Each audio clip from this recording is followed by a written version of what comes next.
औरत ने नसरीन के कंधे पर हाथ रखकर पूछा, बात असल में क्या है? तुम कौन हो? हमें साफ साफ बता दो, हम किसी को बताएंगे नहीं। नसरीन इन्हें असल हकीकत नहीं बताना चाहती थी, वो सिर्फ वहाँ कुछ देर के लिए पनाह लेना चाहती थी, मगर औरत बड़ी तेज थी। इसने नसरीन पर सवालों की बौछार कर दी। मर्द कहने लगा, बीबी तुम अगर चोरी चुकारी करके भागी हो तो हम तुम्हें इससे ज़्यादा यहाँ ठहरने की इजाज़त नहीं देंगे। हम शरीफ लोग हैं, खामखा किसी मुसीबत में फंसना नहीं चाहते। औरत ने कहा, तुमने कहा था कि तुम मुसलमान हो, मगर तुम्हारा हुलिया हिंदू औरतों वाला है, क्या चक्कर है? औरत अपने खामन के मुकाबले में ज़्यादा दिलेर मालूम होती थी, मगर नसरीन फिर भी इनसे असल बात छुपाना चाहती थी। इसने यूं ही कह दिया कि वो एक मुकामी स्कूल में टीचर है, स्कूल में ड्रामा था, इस ड्रामे में वो हिंदू औरत का किरदार अदा कर रही थी। काम से बाहर निकली तो ये आदमी इसके पीछे लग गया और वो घबरा कर मकान में दाखिल हो गई। औरत ने कहा, तुम असल बात छुपा रही हो बीबी। मर्द ने बात खत्म करने के अंदाज में कहा, बीबी असल बात चाहे जो भी हो, अब तुम अपना रास्ता लो, हमें खामखा किसी मुसीबत में न फंसा देना। जाओ, वो आदमी गली में नहीं है, मैंने इसे कह दिया है कि यहाँ इस शक्ल की कोई औरत नहीं आई। नसरीन दिल में परेशान थी। औरत ने जब पूछा कि तुम कौन से स्कूल में पढ़ाती हो, स्कूल किस मोहल्ले में है, तुम्हारा घर कहाँ है, तुम्हारे माँ बाप क्या करते हैं, इनके नाम क्या हैं, तो नसरीन घबरा गई। मर्द ने फैसला कुन अंदाज में कहा, बीबी तुम जो कोई भी हो, बराए मेहरबानी जहाँ से आई हो इधर चली जाओ, जो कोई भी तुम्हारे पीछे लगा है अब वो जा चुका है। नसरीन के लिए अब वहाँ से निकलने के सिवा कोई चारा नहीं था। ये लोग इसे किसी सूरत भी बर्दाश्त नहीं कर रहे थे। इसने खुद मुतजाद किस्म की बातें करके मामले को उलझा दिया था और पुरस्रार बना दिया था। ये सोच करके खुफिया पुलिस वाला शायद किसी दूसरी गली की तरफ निकल गया हो। नसरीन चारपाई से उठी और सीढ़ियाँ उतरकर ड्योडी में आ गई। इसने कुंडी खोली, दरवाज़ा जरा सा खोलकर गली में देखा। गली बिल्कुल खाली पड़ी थी। वो गली में निकली और गली में आते ही पीछे की तरफ तेज तेज चलने लगी। इस तरफ बाजार था, वो बाजार की तरफ जाने के बजाय दूसरी गली में हो गई। एक गली आगे जाकर एक तरफ निकल गई। नसरीन को एक खाली रक्षा एक तरफ खड़ा दिखाई दिया। वो लपक कर रक्शे में बैठी और ड्राइवर से कहा, स्टेशन चलो। ड्राइवर ने रक्षा स्टार्ट किया और बाजार में चल पड़ा। नसरीन कोने में लगकर इस तरह बैठी थी कि पीछे से भी इसे कोई नहीं देख सकता था। इसका दिल धड़क रहा था। यही धड़का लगा था कि कहीं खुफिया पुलिस वाला इसके पीछे ना आ गया हो। इसने रक्शे वाले से कहा, भाई जरा तेज चलो, मुझे गाड़ी पकड़नी है। रक्शे की रफ्तार मजीद तेज हो गई। दिन का वक्त था, रक्षा पुरहुजूम बाजारों में से गुजरता। स्टेशन पर पहुंच गया। नसरीन रक्शे से उतरी। इसने देखा कि एक जगह टिकट विंडो के बाहर दो औरतें और मर्द खड़े हैं। नसरीन अब ये चाहती थी कि इसे जिस शहर को गाड़ी मिले वो इसमें बैठ जाए। वो तेज तेज चलती औरतों के दरमियान आ गई। इसने पर्स में से 100 रुपए का नोट निकालकर हाथ में पकड़ रखा था। जब इसकी बारी आई तो लड़की ने झुककर टिकट बाबू से पूछा, ये गाड़ी कहाँ जा रही है भैया? टिकट बाबू ने पूछा, आपको कहाँ जाना है बीबी? नसरीन ने जल्दी से कह दिया, जहाँ ये गाड़ी जाती है। टिकट बाबू ने कुछ मुस्कुराकर नसरीन की तरफ देखा और कहा, ये गाड़ी तो मद्रास जा रही है। हाँ, मुझे भी मद्रास ही जाना है, कितने पैसे दूँ? कौन सी क्लास का टिकट चाहिए? 3rd क्लास जनाना डब्बे का। और नसरीन ने 100 रुपए का नोट आगे बढ़ा दिया। टिकट बाबू ने जर्द रंग का टिकट खाने से टिकट निकाल कर इस पर कुछ लिखा और नसरीन की तरफ बढ़ाया। 100 रुपए का नोट लिया, बाकी 15 रुपए वापस किए और नसरीन के पीछे खड़ी औरत से पूछा, हाँ बीबी कहाँ का टिकट चाहिए? नसरीन जल्दी से खिड़की के आगे से हट गई। इसने पहली बार माहौल का जायजा लिया। वहाँ कोई मशकूक किस्म की शक्ल नजर न आई। वो दूसरी औरतों के साथ प्लेटफॉर्म पर मद्रास जाने वाली गाड़ी तैयार खड़ी थी। वहाँ खासा रश था। नसरीन ने इस हुजूम में अपने आप को गुम कर दिया। एक जनाना डब्बा नजर पड़ा। वो इसमें घुसकर कोने वाली सीट पर जाकर बैठ गई। डब्बे में काफ़ी रश था। इसकी आंखें बाहर प्लेटफॉर्म पर आते जाते लोगों को देख रही थी। वो दिल में दुआ मांगने लगी कि या खुदा गाड़ी जल्दी से यहाँ से निकल जाए। इंजन ने विसल दिया, गार्ड ने सीटी बजाई और ट्रेन चल पड़ी। जब ट्रेन दिल्ली के रेलवे स्टेशन से निकलकर मज़ाफ़ात में से गुजरने लगी तो नसरीन ने किसी कदर इत्मीनान का सांस लिया। इसे ख्याल आया कि मद्रास जाकर क्या करेगी, रास्ते में किसी जगह उतर जाएगी। फिर यह सारा इलाका अब इसके लिए ख़तरनाक हो गया है। खुफिया पुलिस जगह जगह इसकी तलाश में होगी। बेहतर यही है कि वो दिल्ली से जुनूब की तरफ जितनी दूर जा सकती है चली जाए। फिर इसने मद्रास का किराया भी अदा कर दिया है। अब मद्रास ही चलना चाहिए। तकदीर में क्या लिखा है, हो सकता है वहाँ किसी जगह सुल्तान ही से मुलाकात हो जाए। नसरीन ने पर्स खोलकर पैसों का जायजा लिया। इसके पास 114 रुपए रह गए थे। पर्स बंद करके वो डब्बे का जायजा लेने लगी। जनाना डब्बे में ज़्यादातर ऐसी औरतें थीं जिनका ताल्लुक जनूबी हिंद से था और जिनके रंग गहरे सांवले बल्कि काले थे और तेलुगु वगैरह जुबानों में तेज़ तेज़ बातें कर रही थी। ट्रेन के पहियों की आवाज़ों में औरतों की आवाज़ें साफ सुनाई दे रही थी। ये बड़ा लंबा सफ़र था। नसरीन को इसका कुछ पता नहीं था। खुफिया पुलिस वालों का खौफ तो इसका दूर हो गया था, लेकिन अब 3rd क्लास के तवील सफ़र ने इसके जहन को मकदूर कर दिया था। इसकी सबसे बड़ी वजह यह थी कि इसे यूँ लग रहा था कि वो बेमकसद सफ़र कर रही है। इसे भी ख्याल आता कि सुल्तान से मज़ीद दूर तो नहीं हो रही। मद्रास पहुँच कर इसने खुदा का शुक्र अदा किया। इसकी साड़ी मैली कुचैली हो गई थी, इसमें सफ़र की गर्द जम रही थी। यहाँ कोई ठिकाना नहीं था। यहाँ से अगर वापस जाती तो किधर जाती? इतने बड़े दुश्मन मुल्क में कहीं भी कोई इसका अपना नहीं था। ट्रेन दोपहर के बाद मद्रास पहुंची। ट्रेन से उतरते इसने सबसे पहले ये किया कि रेलवे के सेकंड क्लास के ज़नाना वेटिंग रूम में जाकर गुस्ल किया। फिर खाना खाकर साड़ी ही ज़रा ठीक करके इसने वही पहन ली। यहाँ वेटिंग रूम में एक औरत से इसकी मुलाकात हुई। इसका नाम सरजीत कौर था। जवान खूबसूरत थी।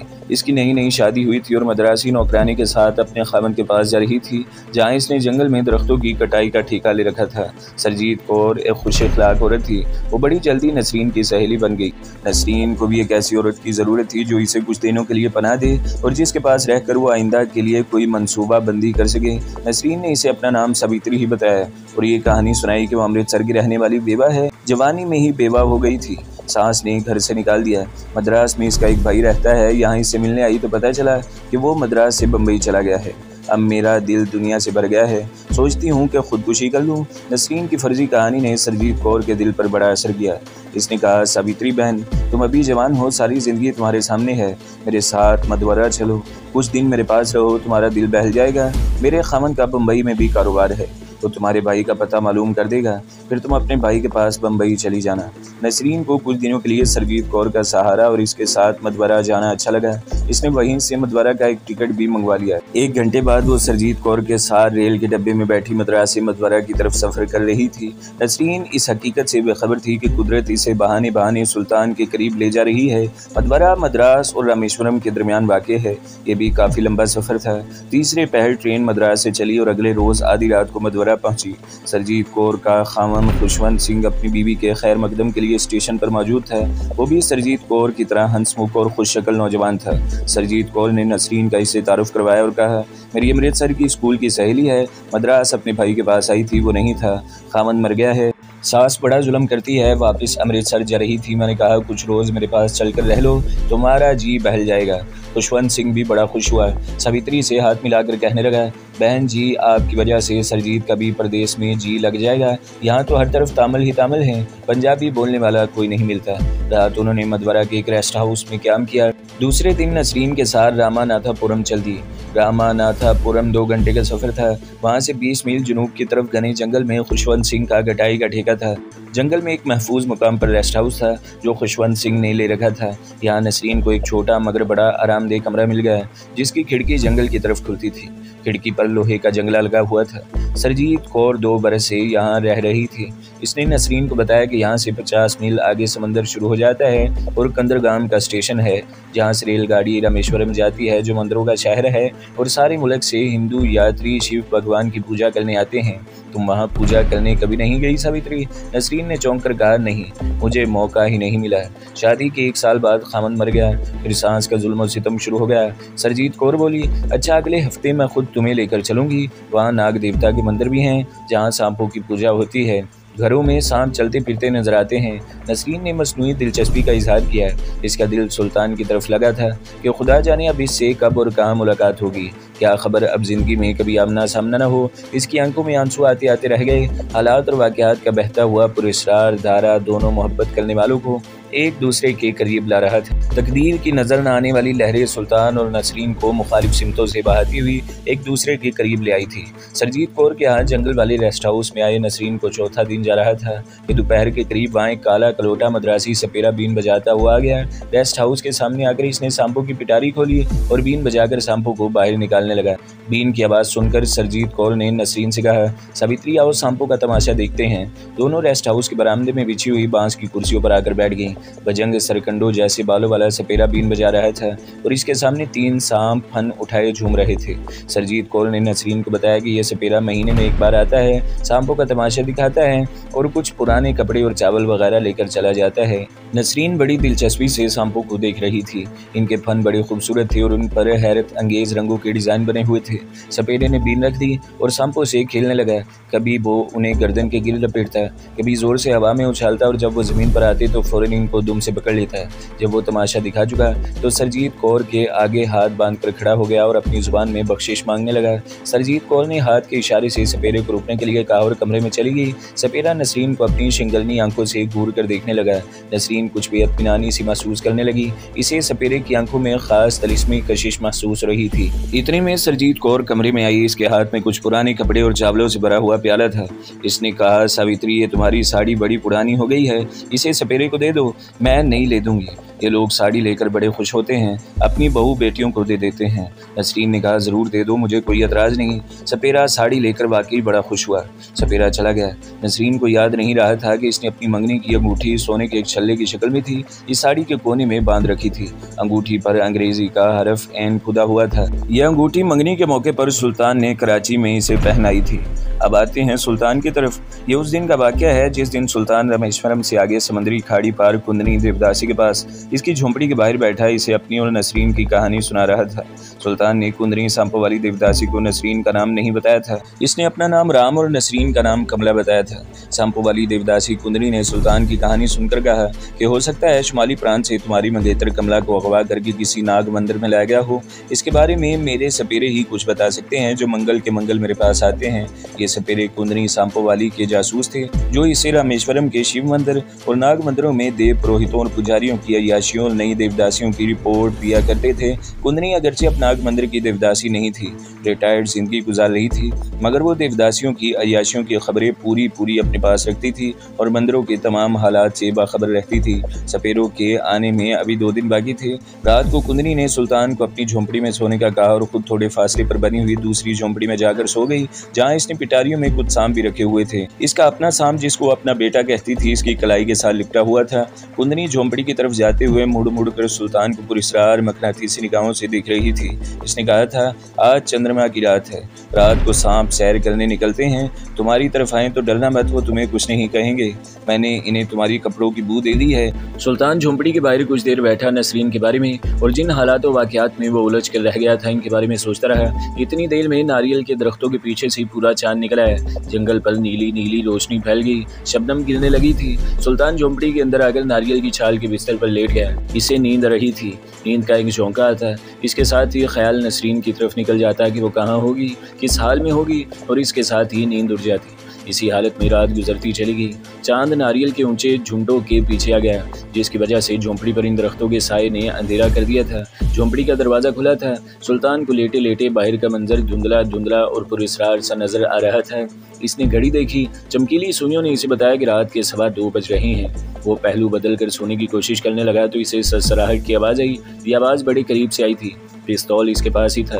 इसने पिस्तौल पर हाथ डाला और उठकर बैठ गया। झोंपड़ी में अंधेरा था, मगर बाहर झोंपड़ी के दाएं बाएं चांदनी खुली हुई थी। इसकी चमक में सुल्तान ने एक सांप को देखा, जिसने फौरन फंकार कर अपना फन उठा लिया। सुल्तान इसे शूट करने लगा तो इसे कुंदनी की बात याद आ गई कि ये सांप तुझे कुछ नहीं कहेंगे। फिर भी सांप को फन उठाए अपनी इतना करीब देखकर सुल्तान पर खौफतारी हो गया था। इसने करीबी से एक छड़ी उठाई और सांप को छड़ी से उठाकर जोर से झोंपड़ी के बाहर फेंक दिया। सांप बड़ी जोर से फंकारा। इसके साथ ही कुंदनी नमूदार हुई। इसने झुककर सांप को उठा लिया, इसे प्यार किया और सुल्तान की तरफ देखकर गुस्से में कहने लगी, तुमने मेरे बेटे को बाहर फेंक दिया। ये तो अपने पिताजी के दर्शन करने आया था, तुम इसके पिताजी हो, तुम मेरे पति देव हो। सुल्तान को इस वक्त कुंदनी एक खूबसूरत चुड़ैल लगी, जो आधी रात को जंगल में आ गई थी, लेकिन इसने बड़ी जल्दी से अपने खौफ पर काबू पा लिया और बोला, मैं तुम्हारा पति देव नहीं हूँ, सांप को यहाँ से ले जाओ। सांप को कुंदनी ने अपनी गर्दन में लपेट लिया था। वो एक पुष्पा तराज नृत्यकी की तरह बड़े अंदाज से चलती सुल्तान की तरफ आई, झोंपड़ी के सामने बैठ गई और अपने बालों में उंगलियां फेरते हुए सुल्तान को तकने लगी। तुम मेरे पति देव नहीं हो तो अब यहाँ से निकल जाओ। सुल्तान समझ गया कि सांपों की देवदासी के अज़ाइम ठीक नहीं है। वो इसे उठाकर बाहर फेंक देना चाहती है, मगर इसे कुंदनी से नसरीन का सुराग लगवाना था। अपनी पाकीज़ा किरदार पर गुनाह का दाग भी लगवाना इसे गवारा नहीं था। सुल्तान उठकर झोंपड़ी से बाहर आ गया। इसने कुंदनी से माफ़ी मांगी और कहा, मुझे क्या पता था कि ये तुम्हारा नागमणि है, मुझे माफ़ कर दो कुंदनी। अब ये मेरे पास आएगा तो मैं इसके साथ खेलूंगा, बड़े शौक से खेलूंगा। कुंदनी पर सुल्तान की मोहब्बत आमेज लहजे का शदीद असर हुआ। वो इसके मजीद करीब आ गई। सुल्तान थोड़ा पीछे सरक गया। चांद दरख्तों के ऊपर आ गया था। कुंदनी का सांप फंकारने लगा। इसने सांप को कलाई में से उतार कर घास पर छोड़ दिया और सुल्तान की तरफ गहरी निगाह से देखते हुए बोली, तुम मेरे सांप से डरते हो ना? लो, मैंने इसे छोड़कर दूर कर दिया है, अब तुम्हें कोई एतराज़ नहीं होना चाहिए। सुल्तान के दिल में एक बार ख्याल आया कि वो वहाँ से चला जाए। नसरीन का सुराग वो खुद लगा लेगा। कम से कम गुनाह के गड्ढे में गिरने से तो बच जाएगा। सुल्तान की तरबियत अच्छी हुई थी कि इसके बाप ने इसे सबसे पहले किरदार की अजमत और शख्सियत के वक़ार का दरस दिया था। सुल्तान को मजहबी तौर पर नहीं बल्कि साइंस और जदीद उलूम की रोशनी में भी सब कुछ पता था कि फ़ाहिशी के मनफी असरात किस तरह पहले अपने आप पर और फिर फ़िज़ाओं में मुरतब होते हैं और इसके रद्द-ए-अमल के तौर पर कहाँ कहाँ दोज़ख की आग भड़क उठती है। इसके बाद सुल्तान के बाप ने इसे अपने दीन की रोशनी में बताया था कि अल्लाह ताला ने इस गुनाह से बचने की वाज़ेह तौर पर हिदायत की है। सुल्तान के लिए ये बड़ी आजमाइश की घड़ी थी। इसे गुनाह से बचना था और कुंदरी की हमदर्दियों को भी हाथ से नहीं खोना था। सुल्तान ने दिल में दुआ मांगी कि या अल्लाह, इस कड़ी आजमाइश में मुझे साबित कदम रखना। कुंदरी इसके बहुत करीब घास पर बैठी थी। इसका साम जरा फासले पर फन उठाए थोड़ी थोड़ी देर बाद फंकार रहा था। सुल्तान आखिर पढ़ा लिखा और होशमंद नौजवान था। इसने कुंदरी को मोहब्बत प्यार की तरफ लगा लिया। कुंदरी ने पूछा, क्या तुम अपनी मंगेतर कमला से बहुत प्रेम करते हो? सुल्तान को मालूम था कि कुंदरी के दिल में किस किस्म के जज्बात बेदार हो चुके हैं। इसने कहा, मुझे इससे इतना प्रेम तो नहीं है, मगर वो मेरी मंगेतर है और इसको तलाश करना मेरा फ़र्ज़ बनता है। कुंदरी ने सुल्तान के कंधे पर सर रख दिया। क्या तुम मुझसे प्रेम नहीं करते? मैं तो तुमसे बड़ा प्रेम करती हूँ। मैंने तुम्हें अपना पति देव समझ लिया है।